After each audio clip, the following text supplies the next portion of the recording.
चलिए हम लोग देखते हैं जो मेंबर हमको नेक्स्ट देखना था जिसका नाम है अस्टिलिगो।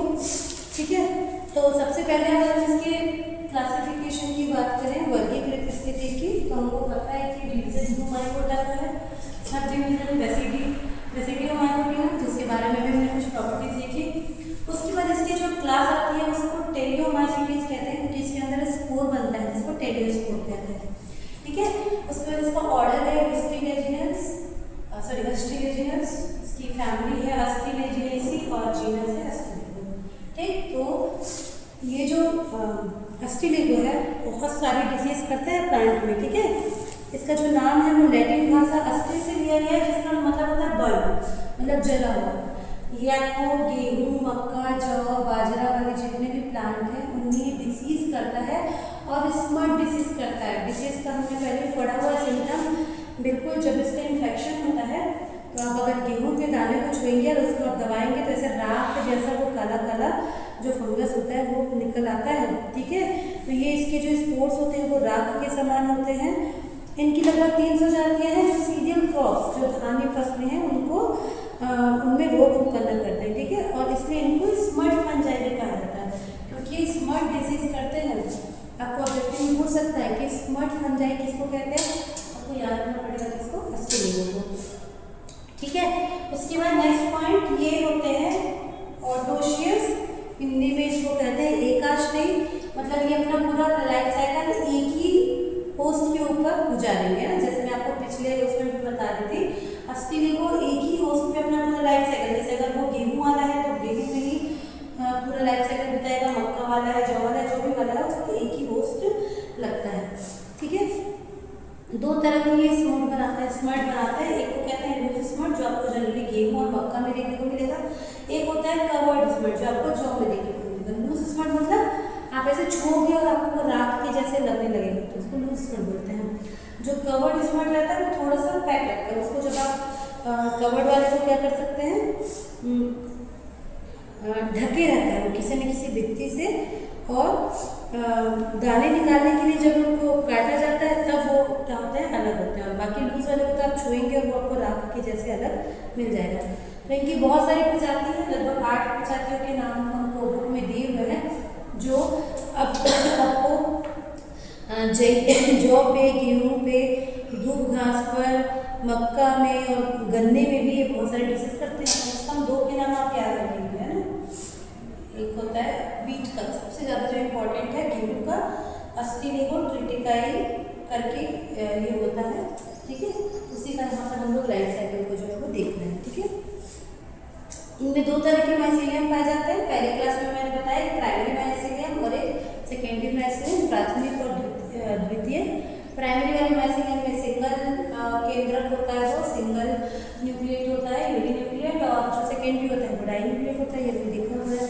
ठीक है, अब देखते हैं रिप्रोडक्शन। अगर एक से शुरुआत करें तो बर्डिंग और फ्रेगमेंटेशन के थ्रू होता है, हमारे ज़्यादा काम करेंगे। सेक्सुअल रिप्रोडक्शन जो होता है वो कहते हैं सोमेटोगेमी। सोमेटोगेमी को हिंदी में हम कहते हैं, सोमेटोगेमी लिखा हुआ है, 2 माइसीलियम आपस में पास आकर क्या कर सकते हैं, अपने इसको केंद्र को फ्यूज करके एक क्या बना सकते हैं, नया स्ट्रक्चर बना सकते हैं। इस तरह से होता है। ठीक है, अब अगर हम इनका डिटेल देखें तो अस्टिलिगो के पूरे लाइफ साइकिल में ये 2 तरह के स्पोर बनाता है।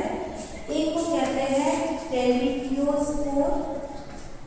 ठीक है, टेलिक्योस्पोर, इसको स्मट स्पोर भी कहते हैं और इसको क्लेमाइडोस्पोर भी कहते हैं। क्लेमाइडोस्पोर 2 तरह के स्पोर बनाएगा। ये एक का नाम है टेलिक्योस्पोर, स्मट स्पोर, क्लेमाइडोस्पोर। दूसरा जो बनाता है उसको कहते हैं बेसिडियोस्पोर। बेसिडियोस्पोर तो अपने लाइफ साइकिल में ये टोटल 2 तरह के स्पोर बनाता है। ठीक है, कैसे कैसे देखते हैं, चलिए देखते हैं। टेलिक्योस्पोर जो होता है ये तीनों एक ही चीज का नाम है, ये 2 एड होता है, बेसिडियोस्पोर एड होता है, ये डिप्लॉयड होगा, ये हैप्लॉयड होगा, इस चीज को पहले याद रखेंगे। ठीक है, देखिए इसको समझते हैं लाइफ साइकिल को। ये आपको एक दिख रहा है ना, मक्का का दाना, इसमें इस तरह से जब इन्फेक्शन होता है ब्लैक से ये दिखता है, स्ट्रक्चर देख सकते हैं गूगल करके। इसके अगर हम इंटरनल भाग में जाएंगे, ये जो दिख रहा है ये होस्ट का सेल है और ये अंदर उसके फंगल का हाइफे है, ठीक है। इनके अंदर ये जो माइसीलियम है ये क्या है, सेकेंडरी माइसीलियम है ना, सेकेंडरी माइसीलियम, ठीक है। तो सेकेंडरी माइसीलियम में हमको पता है कि डाइन्यूक्लिएट होता है, ये इस तरह से बनते हैं। देखो ये जो हाइफे है उनके बीच में इस तरह से स्पोर बनते हैं, ठीक है। इन्हीं को स्मट स्पोर या क्लेमाइडोस्पोर कहते हैं, ठीक। ये बनते हैं यहाँ पे बन गए। यहाँ से बनने के बाद ये क्या होते हैं, रिलीज कर दिए जाते हैं कहाँ, बाहर हवा से। तो अगर आप इसका स्ट्रक्चर देखेंगे कि स्पोर का, तो ये बिल्कुल इस तरह से नजर आता है। आपने अगर प्लांट में पढ़ा होगा, जैसे आपको पोलन ग्रीन दिखता है वैसे दिखता है।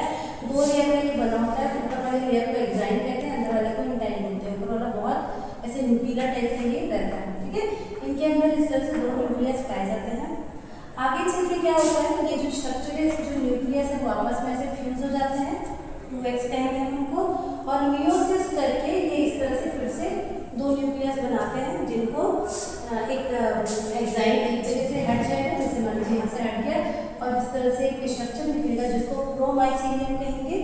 वहाँ से निकलने के बाद दोनों जो इसका पहले जाइगोट बनेगा, फिर 2 न्यूक्लियस बनेंगे, वो दोनों न्यूक्लियस उसमें चले जाएंगे, और उसके बाद ये 2 न्यूक्लियस से यहाँ पर देखिए 4 न्यूक्लियस बन जाता है, ठीक है। सिंगल एन हम इनको बोल सकते हैं। 4 न्यूक्लियस ये जो प्रोमाइसीलियम निकला हुआ भाग है उसमें बन गए, और उसके बाद ये इनके बीच में सेप्टा बन जाता है, और ये चारों जो होते हैं वो अलग अलग स्ट्रक्चर बन जाते हैं। इस स्टेज में हम इसको बेसिडियम कहते हैं, क्या कहेंगे, बेसिडियम, ठीक है। उसके बाद क्या होगा, ये जो बेसिडियम बने हुए हैं, ये जो बेसिडियम बने हुए हैं 4 हमको इस तरह से नजर आ रहे हैं, इनमें फिर से एक साइड से आउटग्रोथ बनती है जिसको कहते हैं बेसिडियोस्पोर, और ये जो न्यूक्लियस है ये डिवाइड कर करके यहाँ पर भी इस तरह से फैलने लगता है, ठीक है, ऐसे। तो ये जो 4 बने हैं, है ना, यहाँ पर ये जो न्यूक्लियस है एक प्लस स्टेन का होता है, माइनस का होता है, अलग अलग टाइप का। तो यहाँ पर जो 4 स्पोर बने हैं वो 2 होते हैं जो प्लस बनते हैं, 2 होते हैं जो माइनस बनते हैं। तो 4 यहाँ पर बेसिडियोस्पोर यहाँ पर बनेंगे। फिर ये मैच्योर होते हैं, ये बेसिडियोस्पोर जो होते हैं रिलीज कर दिए जाते हैं। देखो ये बन गया बेसिडियोस्पोर, ठीक है। अब ये बेसिडियोस्पोर जहाँ पर भी जो भी फिर से होस्ट के पास जाएगा वहाँ पर ये ग्रो करेगा।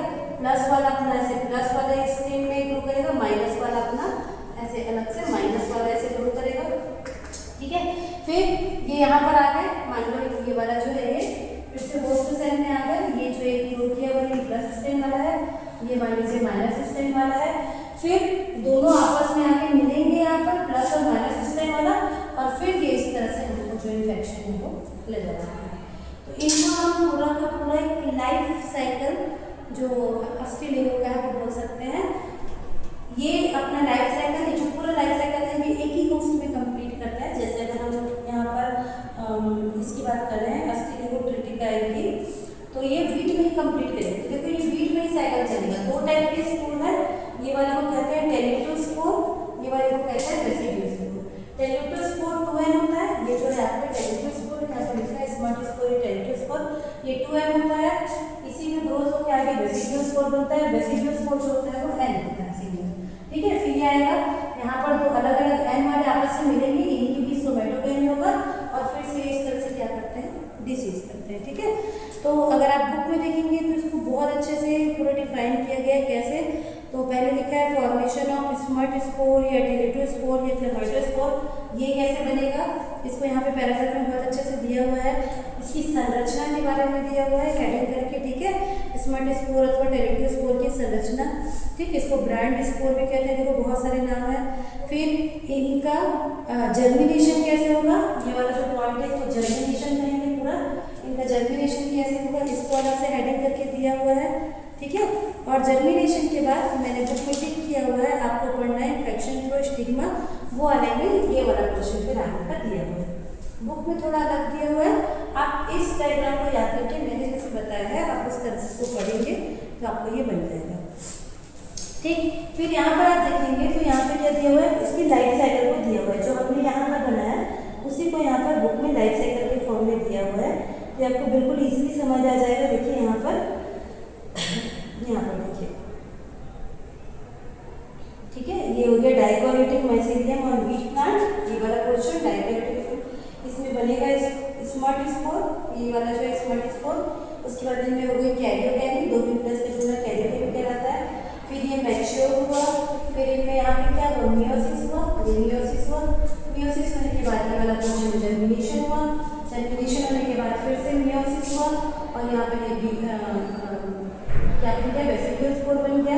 ठीक है। उसके बाद बेसिडियम बना, बेसिडियम में प्लस और माइनस ये लिखा हुआ, बेसिडियम स्पोर प्लस वाले, बेसिडियम स्पोर माइनस वाले ये बने। फिर ये आपस में जुड़ गया, देखिए प्लाज्मोगैमीट थी आपस में जुड़ गए। और उसके बाद फिर से एक और टर्म होता है फ्लैट कनेक्शन, जो हम बाद में देखेंगे। उसके बाद फिर यहाँ पर डाइगोनलाइजेशन होगा और फिर से ये साइकिल चल जाएगा। तो यहाँ पर उसका जो रे डायग्राम है वो भी हमको अच्छे से दिया हुआ है, ठीक है। तो अस्थि लेगो के लिए आपको इतना पोर्शन जो है वो याद करना है। बुक में थोड़ा लग दिया है, मैं देखती हूँ एक और दूसरी बुक में अगर ये अच्छे से दिया हुआ है तो मैं आपको वो करके भेजती हूँ, ठीक है। इसको आप लोग आज पढ़ लेंगे, फिर कल हम लोग इसका आगे का जो है तफसील है हम लोग पढ़ेंगे, ठीक है।